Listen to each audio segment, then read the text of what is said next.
Welcome to the Salmon Runs YouTube. Enjoy the video. You start by identifying the controller board and power needs. This matters because mismatched voltage fries components. Remove screws and open the shell now, and make note of each wire color and connector. Once done, test continuity with a multimeter to find ground and VCC traces so you know where to attach power. Prepare a Bluetooth module with UART or HID support and a 374 2V battery pack size to fit the housing. Label parts to avoid mistakes. Now you wire the Bluetooth module to the controller's communication lines so signals translate into wireless input. Solder TX to RX and RX to TX and ensure logic levels match. Use a level shifter if needed. Next, connect battery positive to VCC through a protection/charging board and battery negative to ground, because safety and charging matter.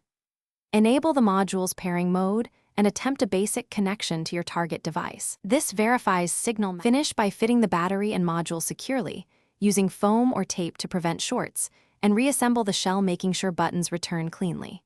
Once done, pair the controller and run a calibration or test app to confirm every input maps correctly. Remap if necessary in software or firmware.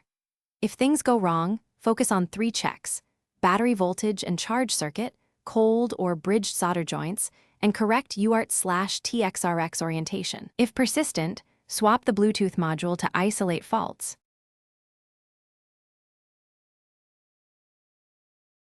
Thanks for watching. Consider subscribing if we helped you.